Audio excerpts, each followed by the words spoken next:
All right, Rotary motto. Service above self. Pledge of allegiance. I pledge allegiance to the flag of the United States of America, to the republic for which it stands, one nation under God, indivisible, with liberty and justice for all. Again, we do our blessing. Please join in prayer or meditation as you choose. As I say, bless this food to our use and us to thy service. Amen. Alan, would you like the microphone for the song? We'll have our list now. Can we sit down?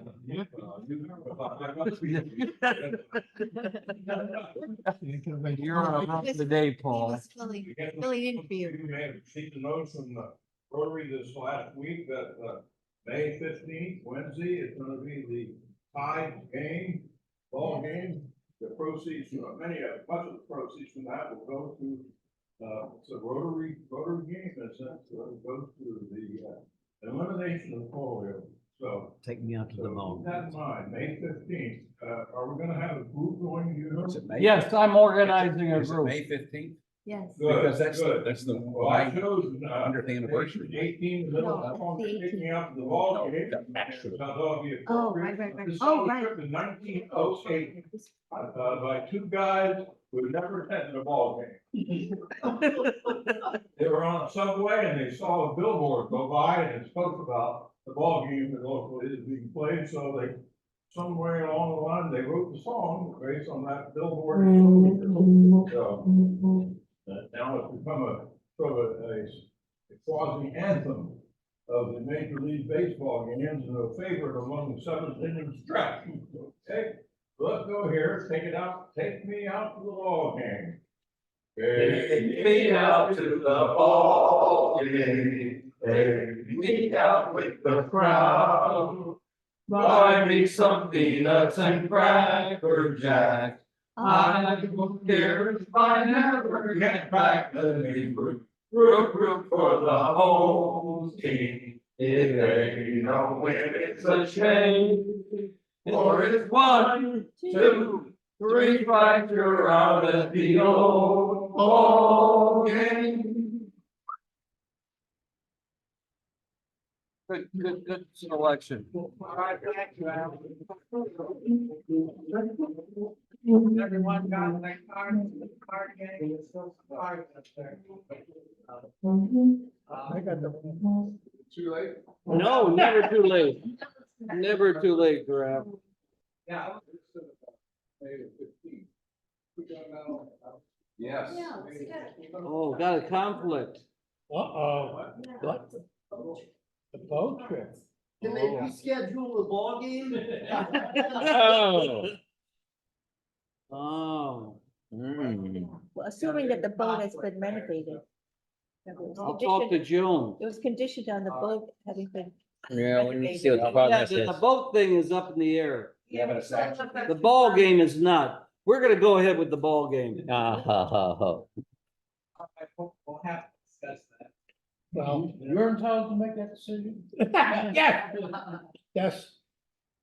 I haven't heard any naysayers. Law. Want to do $50 first or no? Yeah. $50. I have 10 happy dollars. The first 5 go to the 9 individuals that contributed on Giving Tuesday. And we've got $3,400. Ooh. Right? Oh. Good deal. I filled out all those 9 forms and submitted them, they've been accepted. So Oh, you need those to- 9 people, individuals, and they all happen to be here. Can look online at their thing to see if they got it. Second $5 is, unfortunately, I won't be here the 15th. I have an all expense paid round trip to Waikiki Beach. And so I have to. We're so sorry. Hey, Can't you reschedule? reschedule that, that's up in the air. Yeah. Will you be here for the 100th anniversary? We get in on the morning of the 18th. It's red eye from California, but we'll be there. All right, good. Any other happy dollars? John? I've got 20, I've got 10 because I missed, well, 25, I got 5 I missed the sheriff who did not come to make the council meeting. Murphy sitting back to me. That 10, my friend Eric Fuyatu is here, the Frenchman, and he cussed me when he saw me for not being here. I have 10 because I wasn't able to vote against Jason, vote for Jason. Welcome to the club. $25.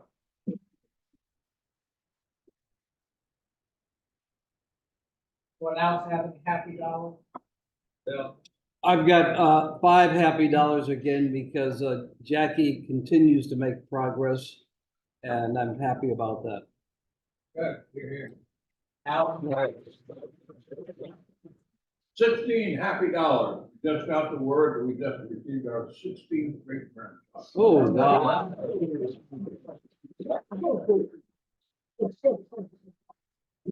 Fielding. I'm in the name of Fielding, so I feel very good. Oh, wow.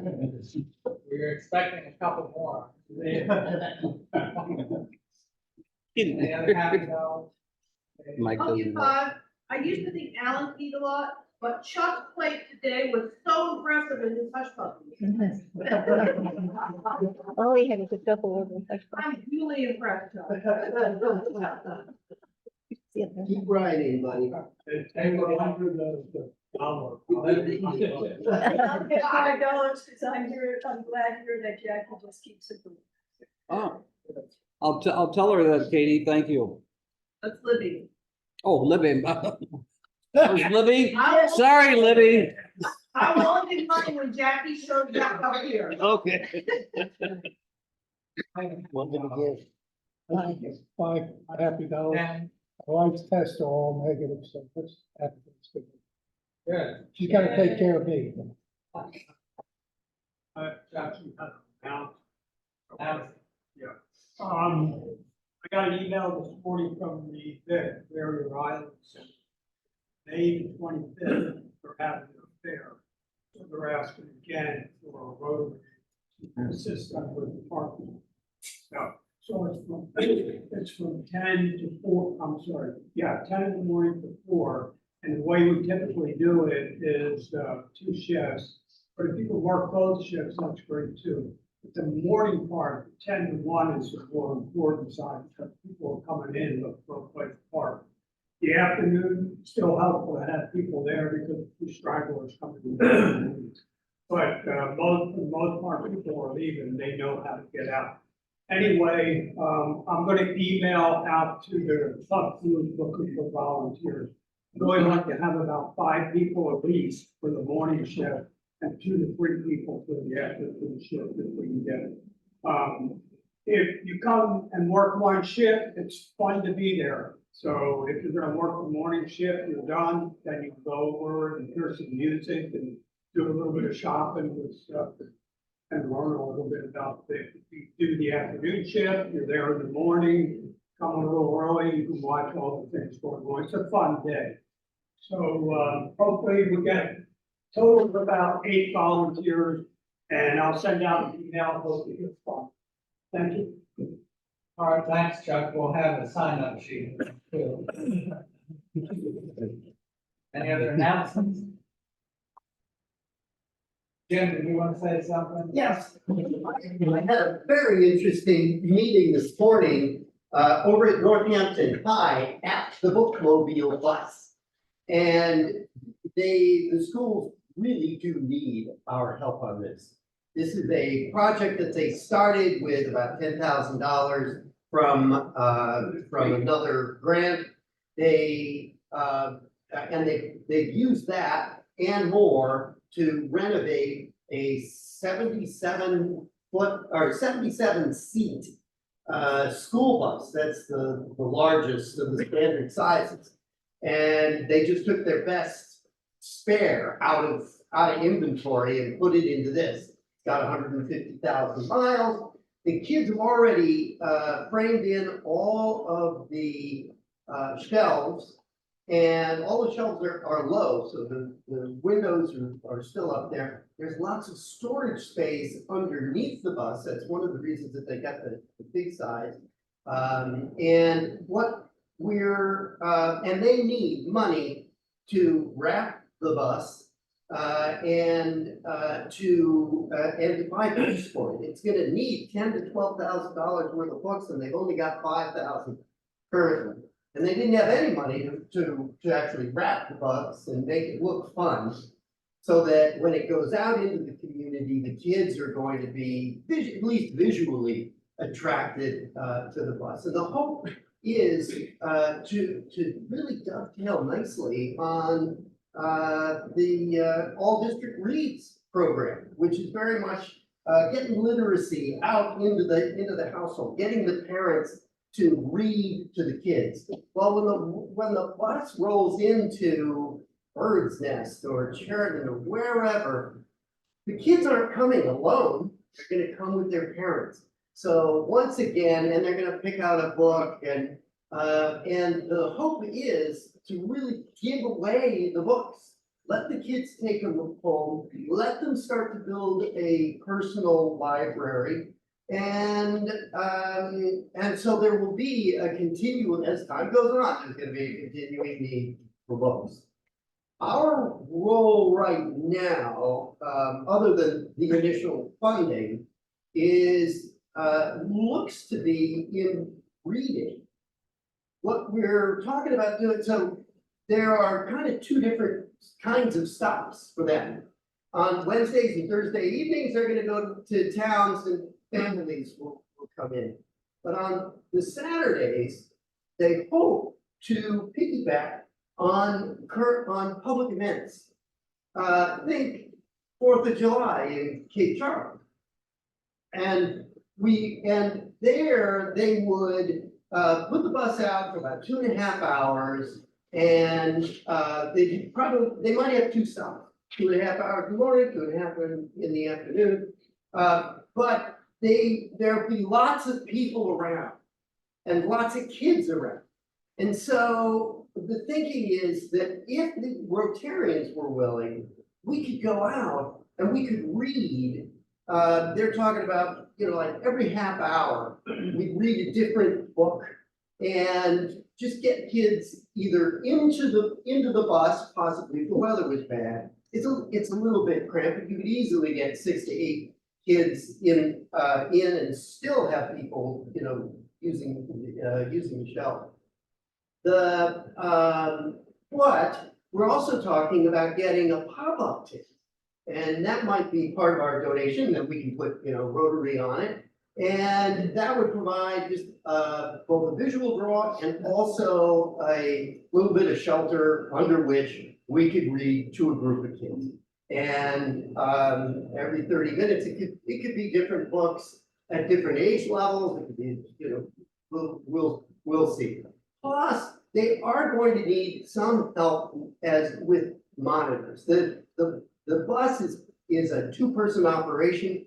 The driver has to have a commercial driver's license, and so they're going to be regular school drivers.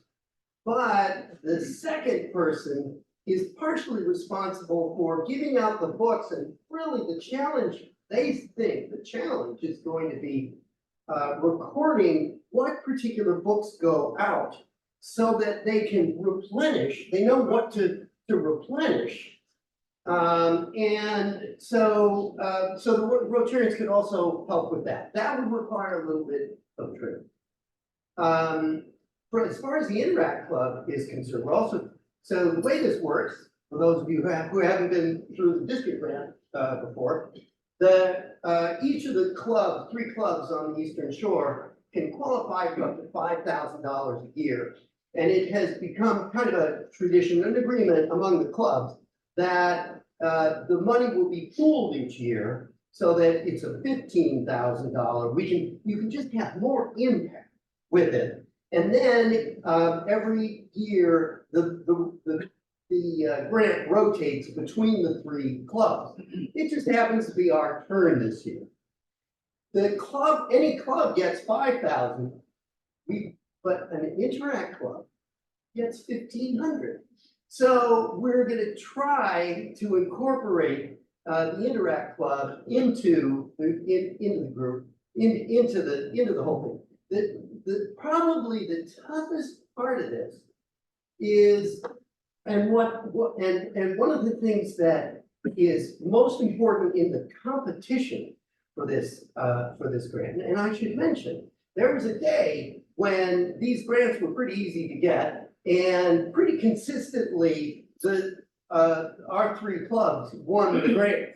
Well, we lost in the last 2 years, 2 go-rounds, I think, because, one, because of COVID, and one, because it was just kind of a last minute, I think, effort.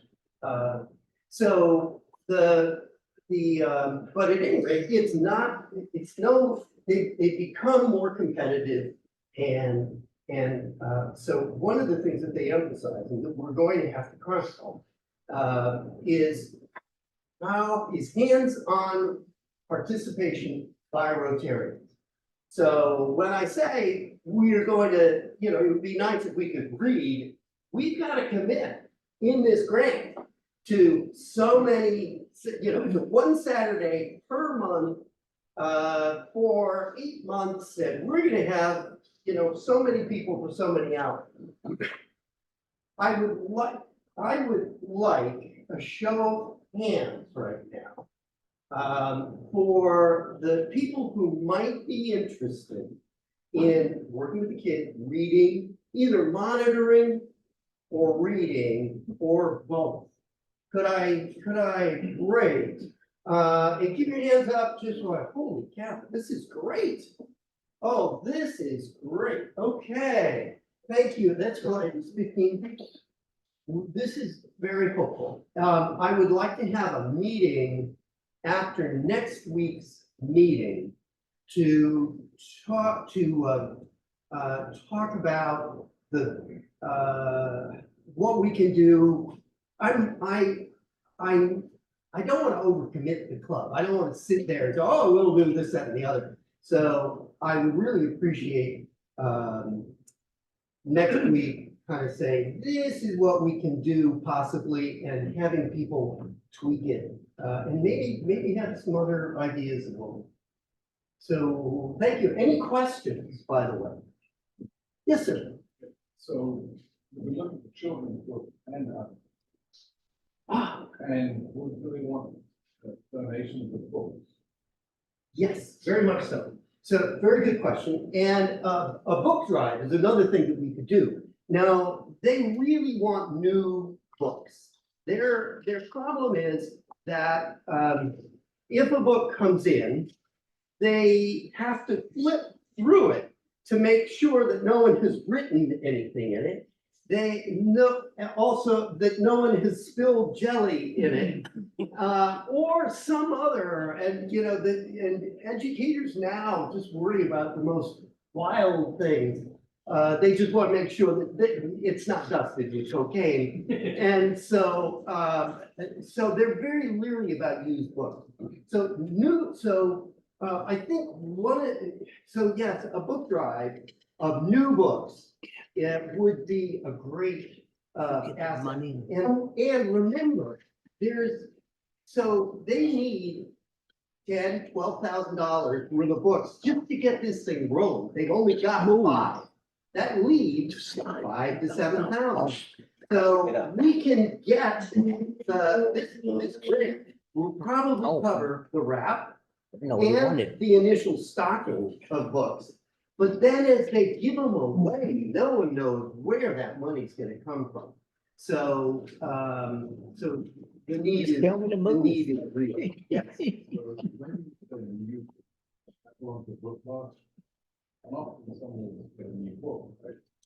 read it. Still looks like a new book. We don't find it much. Then you put my name. If you're reading a lot of books at the 4th grade reading level. Perfect. Say something, it wasn't very nice. All right, any other questions? So remember, next week after the meeting, thank you very much. But it's true. Yesterday. We want to do the card game or? Yeah, We got the money. $23. $23. Who has a high card today? Got a king, any aces? two kings. I don't see too many hands. No aces? No aces? There's no aces in the I've card. got a king of spades. You beat 'em. That beats yours. Yeah, King You're the State. winner. you win. Okay. So how much do I win? Well, do you have change in that bag? Draw a card, see if you get $4.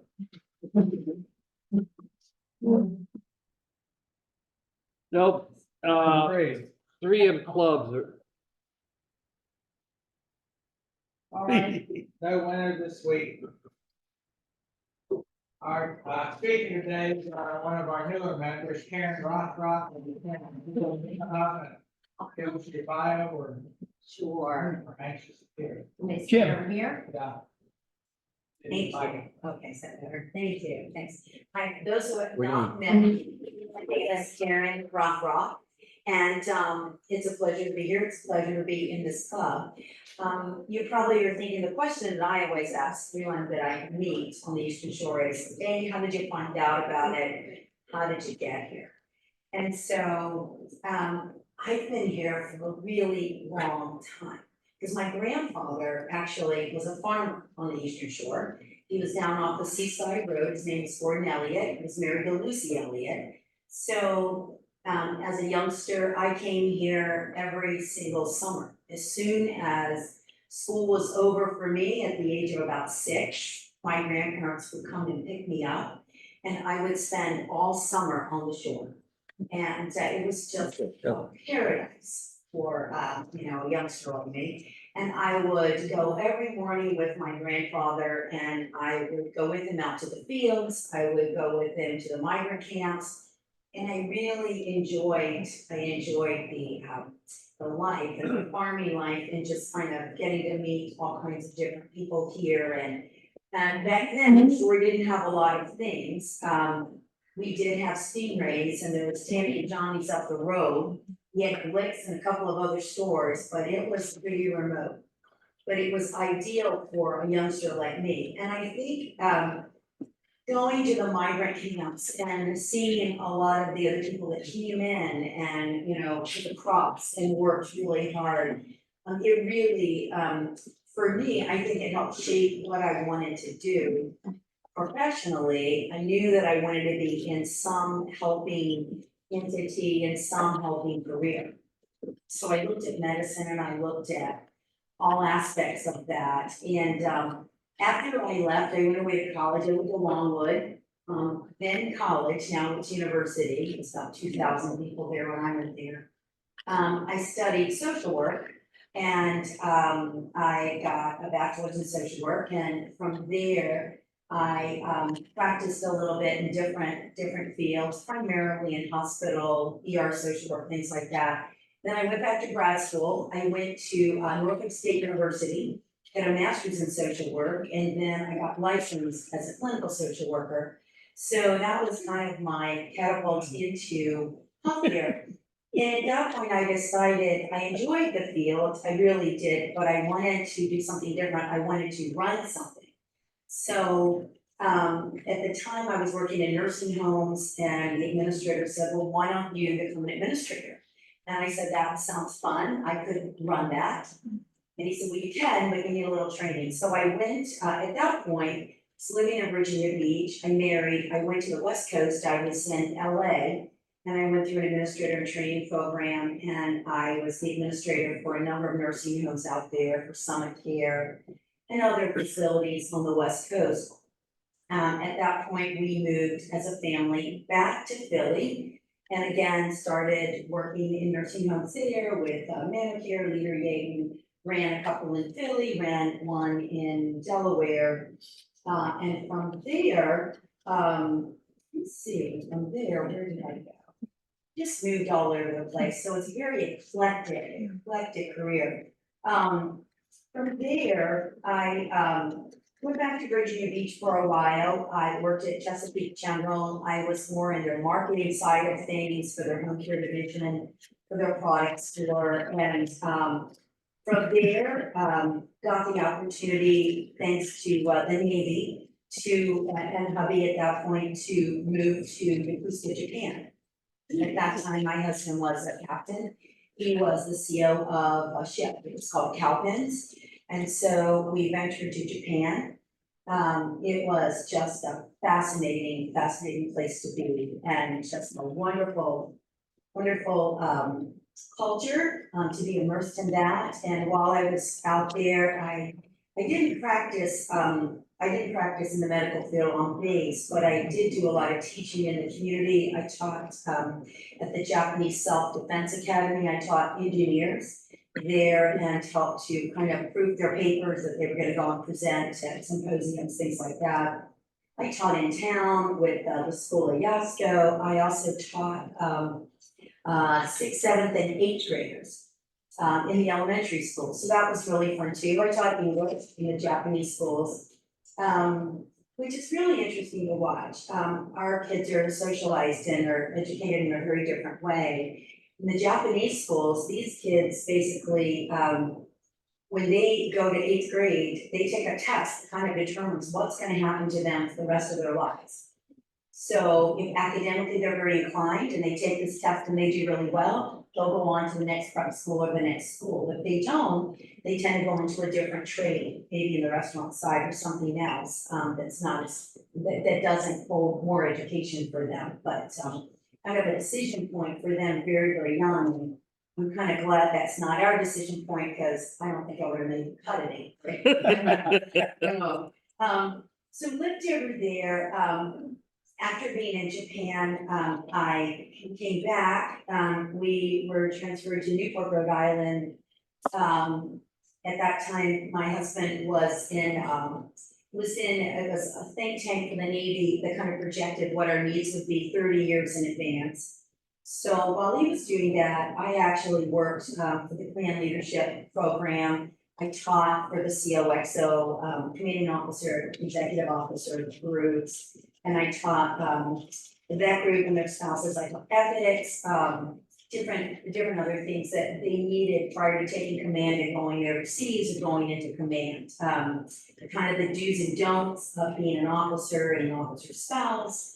And it was really an exciting time for me because things were changing in the military. A lot of the COs were women, and their husbands were, dentists or physicians or pilots, and they had their own careers. So it was really trying to rework that curriculum, and I enjoyed that and kind of bringing it up to the modern Navy families and couples going into command. So I really did enjoy that. Let's see, where did I go next? The Navy brought us back to the Pentagon, lived in Maryland, and that's where I've actually been for about the last 15 years.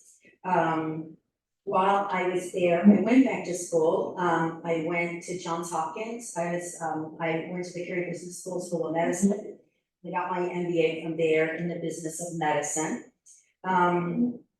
Went to, worked for a large company, still work for them, MedStar. And I worked in a downtown hospital, Washington Hospital Center. It's a really large cardiac hub. You have do some really interesting things there.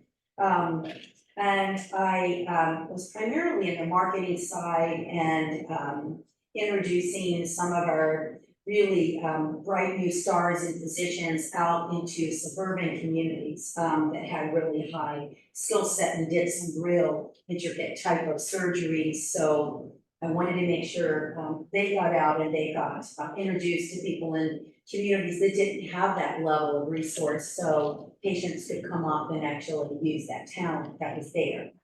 I wanted to, at that point, I finished up at Hopkins, and I really wanted to go into operations. And it's funny, when you start doing something, I was really in the marketing side of things, and they really kind of associated me with marketing, not really with operations. And so one of my colleagues, he's a physician there, medical director, said, sometimes you have to go away to come back and do something that you want to do. He said they just, they don't see you as an ops person. So I did just that. I went off and I joined another company. You might recognize some of this group, Medco, Express Scripts. You probably get some of your medications from that group.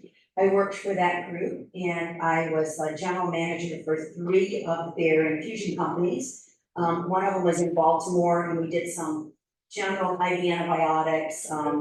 One of them was in Chantilly, Virginia, and we did more of the high-end IVIG and pulmonary hypertension drugs. And then my other one that I was a general manager for at the same time was in Richmond, Virginia. And we had a contract with MCV. So my team did the chemo drugs for MCV and for patients that were going home from MCV after being hospitalized. So worked in that for about 5 or 6 years. And that industry is kind of tough because you're being sold year after year. We originally started out with Accredo and then went to Medco and then we're bought by Express Scripts and then we're bought by Walgreens. And at that point, I was kind of like Shark Tank, I'm out. Because they already had one of me in Baltimore. So they said, do you want to go west? We'll send you west and you can manage something out there. And at that point, my parents were from here, George and Carolyn Elliott. My mother at that time had developed Alzheimer's and I said, no, I'm not going to go. I'm going to stay right here and I'll find something else and I'm going to make sure that my mother's taken care of. So that's what I did. At that point, I took a year off. And I came down, helped Dad with my mother, and then I went back to work for MedStar after that. But came down here and it was just, she passed away during COVID. So came down here and worked here for a little bit, helped Dad kind of make his way, which he does just great. And then also went up to work for MedStar again. And by that time, I had changed into their home care division and was kind of clinical liaison between the hospital side and the home care side and arranging care for people going home, be it after heart surgery, an LVAD, a hip, a knee, whatever they have, moving patients from the hospital to home side. And that's where I stayed and I'm still there now and this is going on my 10th year with MedStar. Hope to retire from them if I behave myself. And so that's where it ended up. In the middle of all that, I was lucky enough to have a wonderful son. I have one son. His name is Manny. He lives in Nashville, Tennessee. He is a songwriter, singer, and you will find him on the web. He's on all these different platforms, Insta, whatever it's called, Insta something. Instagram, it's on, you can really tell his mom always up to date with all that. He's on Spotify, he's on all these different things, and he is a singer-songwriter out in Nashville. I live here for the most part full-time, but I do have a little spot that I keep in Annapolis. It's a little apartment in the center of Annapolis, so I still work there and I still need that to be able to work there and come back here. But it's just a great place. Things I'm passionate about. I'm passionate about animals. All of you know that I just adopted Pickles, my 1-year-old shelter dog from down in North Carolina. I've had 5 other rescue dogs since then. So I really do enjoy supporting animals and anything that has to do with animals. For fun, I like to golf and play tennis and I like to sail. In fact, I had a sailboat up until last year. I just sold my boat. It was a 35 Pearson. I did a lot of racing in Annapolis on boats and sold, her name was Blondie Ambition. I sold Blonde last year. And now it's just go out on friends' boats, which is working out great. Yeah, and that's kind of it. It's like I said, it's a pleasure to be here. I'm not really what you consider a come here because I've kind of always been here. But it's been nice to be part of Cape Charles and to see it as time has evolved. Why did I join Rotary? Well, I wanted something that was just a little different and could give back to the community. I love Mahjong, I love bridge, I love all those play games, I truly do. But I wanted something that would give back, and I really think that this particular club has that. I mean, if you've got your stamp on so many wonderful things, be it, things in the community or other things, or polio or other types of organizations. So I wanted to give back to the community, and so I thought Rotary is the place. So thank you very much for having me here. It's a pleasure to be here, and thank you for letting me tell my story. Hey.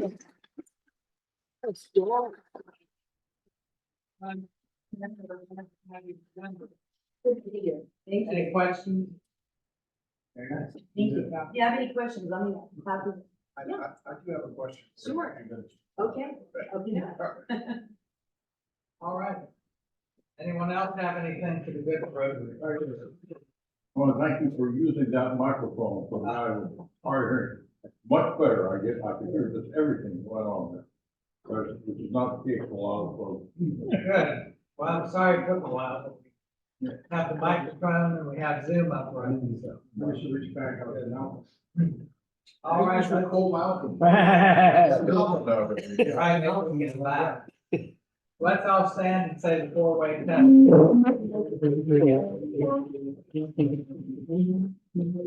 Is it true? Is fair to all concerned? Will it build better friendships? Will it be beneficial to all concerned? And will we have fun? All right. Where's Stanley? Stanley's not here. On vacation. Good, you tip. Jason, Marks, I have to say to you every week, That's how I got the welcome five. aboard. Okay, five. God bless you. And five. help. I'm a shot. Oh, we'll make sure, here we are. I know, that's not what. So you gave me 6. Got my son, Okay. my It young was guy.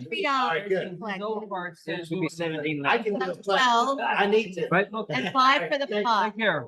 Right. okay? Right. And he got That's it 17. fixed. Right. Right. Got it. Yeah, I broke even this, made the dollar. Wow.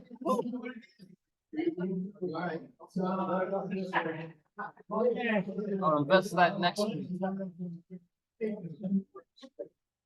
Can you imagine I won with the king? That's unusual. It's interesting, no, It was a close. Oh, I need to play get a though. picture of you.